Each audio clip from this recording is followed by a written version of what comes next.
Salamat ah. Sorry na abala na naman kita. Di ka ba nag-iisip? Bakit doon ka pa sa hotel nila pumasok? Eh, hindi ko naman alam eh. At isa pa, kailangan ko ng trabaho. Bakit? Di ba may trabaho ka na sa akin? Nang namatay yung mga magulang namin, na-aksidente rin si Ate Carol. Ate! Kaya gagawin ko ang lahat. Ayoko na pati si Ate Carol mawala.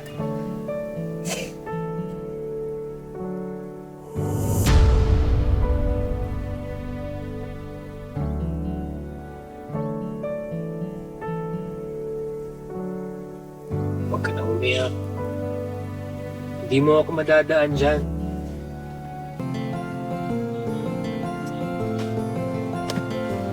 Makababa na nga lang. Oh, saan ka pupunta? Ospital! Ospital? Malayo yung ospital. Cindy! Cindy! Cindy!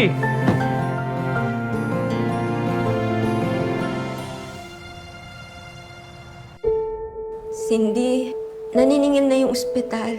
Si Ate Carol mo, hindi pa rin gumigising. Baka oras na para isipin mo na pagpahingin mo na si Ate Carol mo.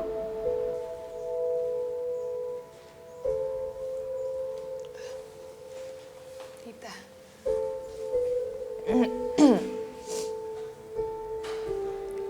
Bakit nandito ka? Hindi ka pumapasok sa loob. Kasi kakatanggal ko lang sa trabaho, tita. Nahiya naman akong pakita kay ate. Ayoko namang humarap sa kanya na punong-puno ng negative energy. At isa pa, tita, nakapag-down na pala ako sa ospital. Okay na. May awa ang Diyos. Kapit ka lang.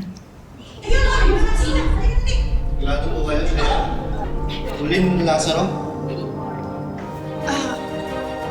Bakit po? May problema po ba? Bakit po? May problema po ba? Hindi ikaw. Siya! Bakit po? Ano bakit mo ka dyan? Nagtatago ka pa? Magbayad ka ng utang mo! Ha? Hindi ako nagtatago, no? Nandito ako sa ospital kasi may sakit yung pamangkin ko, binabantayan ko. Pasensya na, ma'am. Pero sa barangay na lang kayo magpaliwanag. Teka lang po, sir, ah. Ano po ba yung atraso ng tita ko?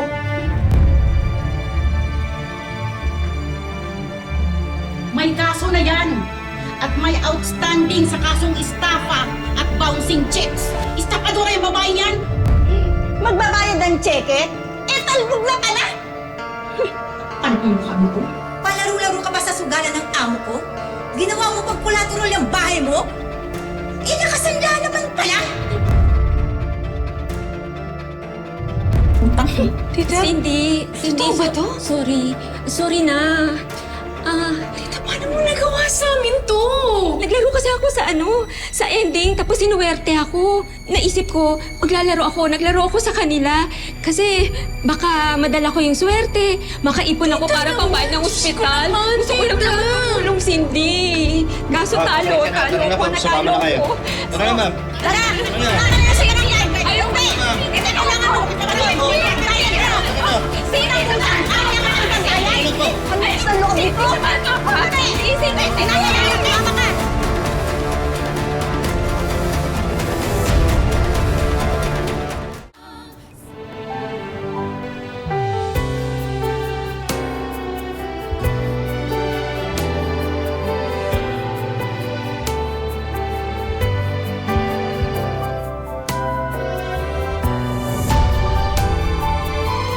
Sinundan niya ako.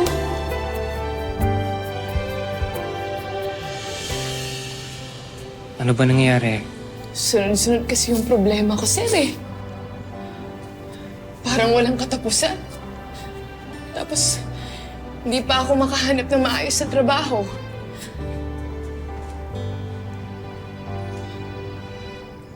Pero, di ba may trabaho ka na sa akin? O tara, umuwi na tayo. Sir, hindi naman pwedeng iwan ko na lang basta-basta yung ate ko. Walang magbabantay sa ate ko, sir. Wala akong katulong. Tapos yung tita ko inaresto pa. Ako lahat. Magpapapunta ako ng tao dito. Ako na bahala sa magbabantay. Ang bait mo talaga, Robin.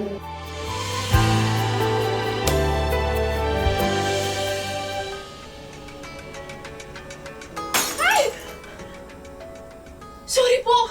Sorry po, pasensya na po. Hindi ko sinasadya. Hey, that's an expensive Scotch glass. Sorry po, sir. Ano ba, Cindy? Ito na naman tayo sa babayaran. Ang dami ko ng utang. Ano ba to? Sorry. Sir, pasensya na po talaga. Di ko po talaga... Sir! Tinalikuran mo ako noon at biglang nawala. Tignan natin kung makaka-atras ka pa ngayon. May nakakatawa po ba, sir? Wala, may naalala lang akong nakakatawa. Pinagtitripan ba ako nito? Lahat ng problema mo, sasagutin ko. Sasagutin ko yung abogado ng tita mo, pati yung hospital bills sa isang kondisyon.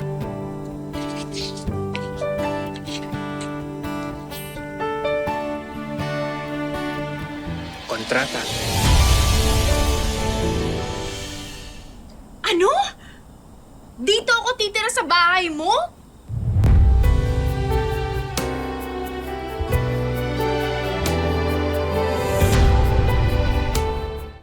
Cindy, para na rin to sa ate mo.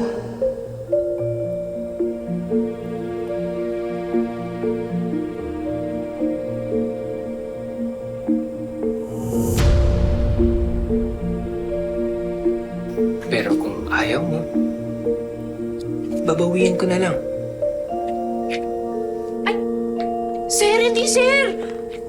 Papayag ako! Papayag ako!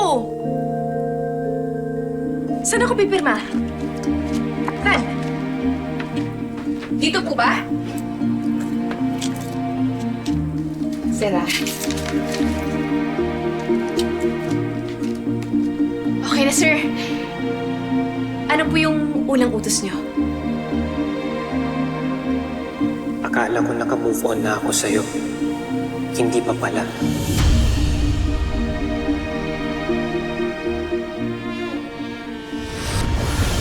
Ano kaya ang binabalak ni Robin kay Cindy? At tila sobra-sobra na ang kabaitan nito. At bakit kaya may kontrata pang nabanggit?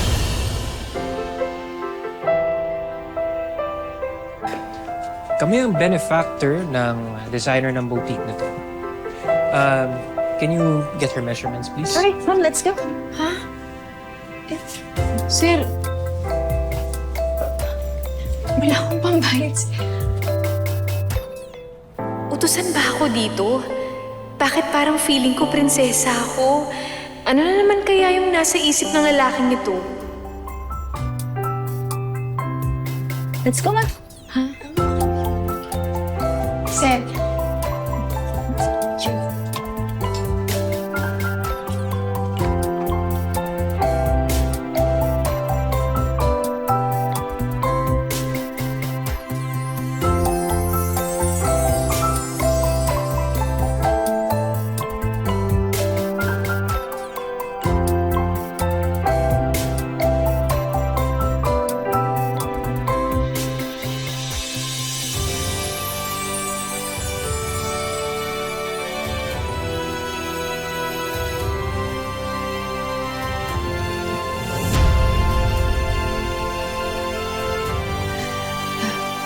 Bagay ba?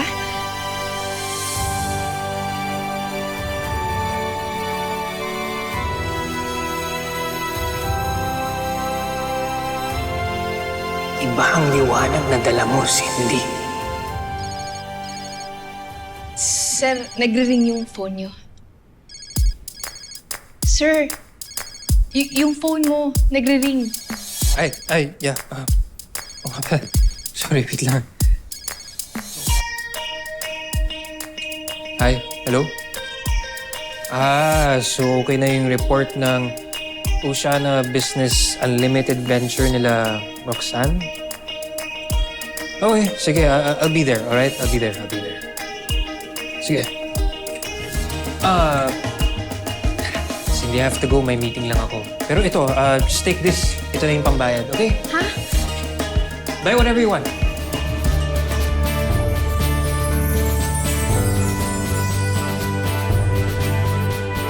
Ang daming pera!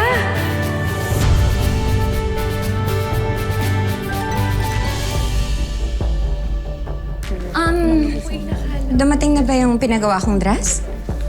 Kunin ko po din to lahat. Tapos yung sa size ko po, okay lang po.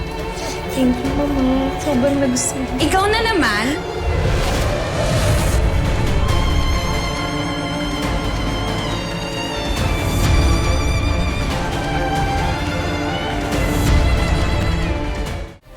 Ang aso, kahit bihisan ninyo ng gown, aso pa rin.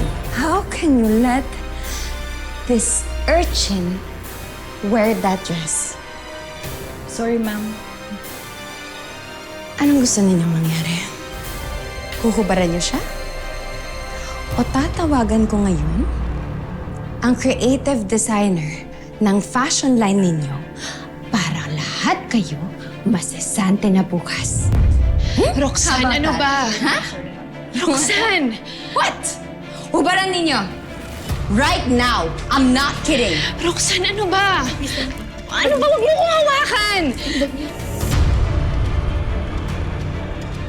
Hubaran ninyo! I am not kidding! Kahit kailan talaga tong mata pobreng to, Lahat ng mga damit na nahawakan ko, bibilhin ko. At ipa-deliver niyo sa bahay ko. Don't listen to her. She doesn't have any money. Hubaran niyo na. Right now because you're wasting my time. Ako? Walang pera? Kailan ka ba nagkaroon? Pues, eto pera!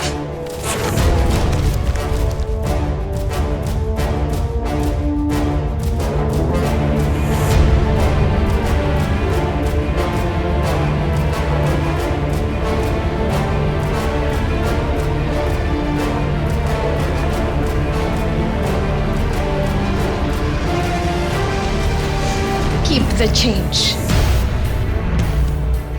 Maraming salamat sa pagsama sa ating istorya sa Tadhana. Nakaka-relate ka ba sa ating mga bida? Nako, i-comment mo na yan para sa iba't ibang kwento na punong-puno ng pag-asa at inspirasyon. Mag-subscribe na sa GMA Public Affairs at YouTube channel.